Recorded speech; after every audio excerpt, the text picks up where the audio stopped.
નમસ્કાર, Gujarat blind YouTube channel પર વણઝારા પુષ્પક. તો કેમ છો મિત્રો? બધાય મજામાં હશો, બરાબર? અને મોજમાં જ રહેવાનું. આપણે હિસ્ટ્રી માટે અહીંયા બેઠા જ છીએ ને, એટલે હિસ્ટ્રીના સિવાય તમે બીજા વિષયની ચિંતા કરો એમાં કે ભાઈ યાર એમાં તો હું ના કહી શકું, પણ હિસ્ટ્રીને લઈને કઈ ચિંતા હોય સેમ 1 વાળાને કે સેમ 2 વાળાને, 1 તો પૂરું થઈ ગયું એટલે સેમ 2 વાળાને ચલો એમ રાખીએ. તો આપણે બિંદાસ કોમેન્ટમાં લખી દો, બિંદાસ મને પર્સનલી મેસેજ કરી દો, બધું નિરાકરણ આપણે લઈ દઈશું. બરાબર? તો મિત્રો, ગઈકાલે આપણે ચર્ચા કરી કોની? તો કે સાયરસ. બરાબર? હવે ગઈકાલે આપણે સાયરસની ચર્ચા કરી, આજે આપણે ચર્ચા કરવાની છે કોની? દરાયસ. આ બધા આપણા ચેપ્ટરના પાર્ટો છે, એક પછી એક શાસકો વિશે આપણે ભણતા જઈ રહ્યા છીએ. તો આજે આપણે વાત કરવાની છે ઈરાની શાસક દરાયસની, બરાબર, જેનો સમયગાળો હતો ઈસવીસન પૂર્વે 521 થી ઈસવીસન પૂર્વે 485. આટલે સુધી રાજ કર્યું એમને, બોલો. બરાબર? હવે એમ કહેવાય છે કે જે દરાયસ હતો એ એક મહાન શાસક હતો, બરાબર, તેમજ એક સારો વ્યવસ્થાપક પણ હતો.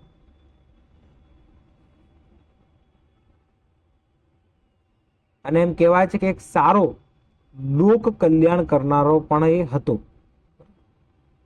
અને આ બધાના લીધે એને મહાન દરાયસ તરીકે પણ ઓળખવામાં આવે છે.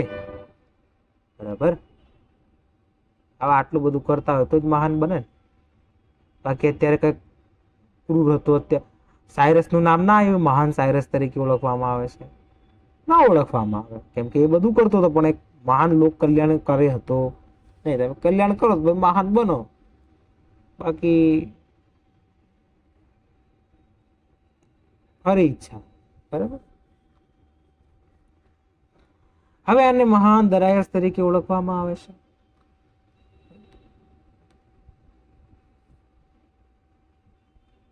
હવે એમ કહેવાય છે કે ભાઈ આમને એકવાર, હવે એવું હેરોડોટ્સ કહે છે, બરાબર, સોરી તમને ફરીથી કહી દઉં કે હેરોડોટ્સ એવું જણાવે છે કે આમને ભાઈ એકવાર છે ને એમના નાવિકને કીધું હતું, એમનો નાવિક જે હતો ને સ્કાયલેક્સ, એને એમને કીધું.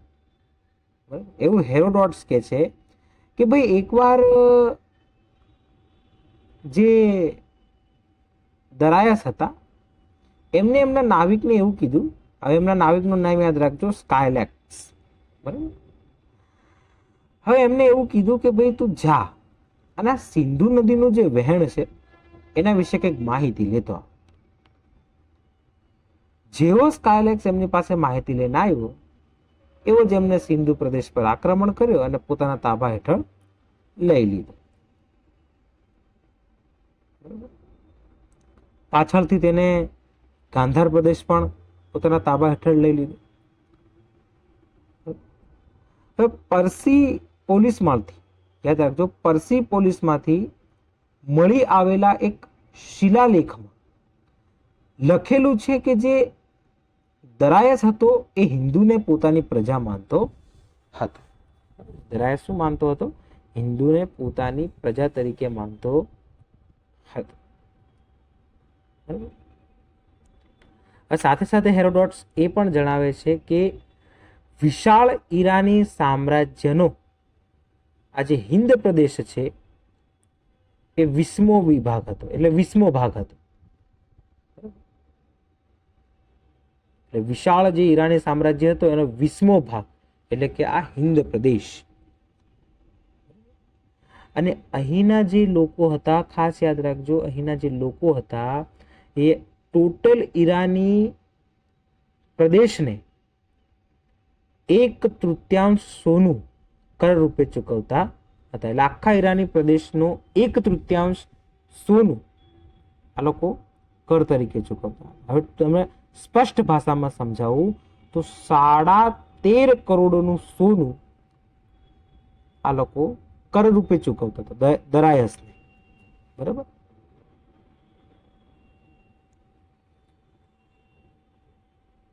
પછી આ મહાન દરાયસ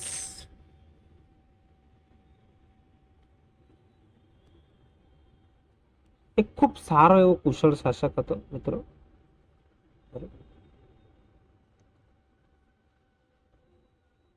એટલે આવી વાત છે મિત્રો દરાયસ વિશે. બાકી દરાયસ વિશે લાસ્ટમાં એટલું જ જાણવા મળે છે કે પાછળથી એને ગાંધાર પ્રદેશ જીતી લીધું હતું ને એની પર પણ એને શાસન કર્યું હતું. બરાબર. અને સાયરસનું જે સામ્રાજ્ય હતો એ સામ્રાજ્યની પ્રગતિ કરવાનો જો કોઈને યશ જાય છે તો એ દરાયસને મળે જાય છે.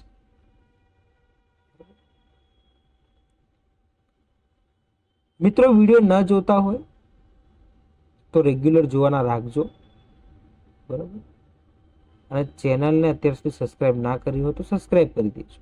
અને વિડીયો ગમતા હોય તો લાઈક કરી દેજો તમારે.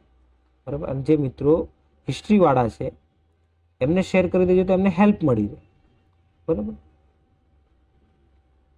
કેમ કે જો સેમેસ્ટર 2 એટલું બધું લાંબુ હતું નથી. સેમેસ્ટર 2 છે ને મિત્રો ટૂંકું હોય. એટલે તમે સમજીને ચાલજો કે સેમેસ્ટર 2 બહુ ટૂંકું છે અને આ માર્ચ મહિનો છે આપણી પાસે. સાથે રહેશું, સાથે તૈયારી કરશું તો સારી રીતે પાસ થશું. બાકી અલગ અલગ જશું ને તો પછી પેલી કહેવત વાળું રામ રાજા ને પ્રજા સુખી. એટલે એવું રિઝલ્ટ લાવવું હોય રામ રાજા ને પ્રજા સુખી તો વાંધો નહીં. સારું રિઝલ્ટ મેળવવું હોય હિસ્ટ્રીમાં તો આપણે ચેનલને સબસ્ક્રાઇબ કરી દેજો. બરાબર. અને આપણા વિડીયો સેમ 1 ના વિદ્યાર્થીઓએ જોયા છે એમને પૂછી જોજો. બરાબર. સેમ 1 માં જે વિદ્યાર્થીઓએ જોયા છે એમને પૂછી જોજો. આપણા વિડીયોમાં જેને વ્યવસ્થિત જોયા હશે એમને 50% હિસ્ટ્રી ફાઈ ગયો છે. પણ જેને એક બી વાર વિડીયો નથી જોયા એને ફક્ત થોડું ઘણું ભોગવવાનું આવ્યું હશે. એટલે વ્યવસ્થિત હું ચોપડીના અમુક શબ્દો તમે સારી રીતે સમજાવવાનો પ્રયત્ન કરું છું. હું સેમ 1 માં તમને એક જ લેક્ચરમાં આખા ચેપ્ટર મેં રેકોર્ડિંગ કર્યા છે, તમે જોઈ લેજો. અને એમાં ઘણા એવા શબ્દો હતા જે મેં ક્લિયરિટી સાથે તમને સમજાવ્યા છે. એટલા માટે કે તમને ફ્યુચરમાં કે પરીક્ષા આપવા જાવ ત્યારે તમારા મનમાં કોઈ કન્ફ્યુઝન ન રહે. અને જાઓ તો વિડીયો એકવાર જોઈને જવાનું એટલે કમ્પ્લીટ તૈયારી થઈ જાય. તો ચાલો વિડીયોને વધારે લાંબો કરતો નથી. હવે તમારાથી વિદાય લેવાનો સમય આવી ગયો છે. હવે ફરી આપણે આવતીકાલે મળીએ. બરાબર. ત્યાં સુધી અસ્તુ. જય હિન્દ, જય ભારત, જય જય ગરવી ગુજરાત. ધન્યવાદ.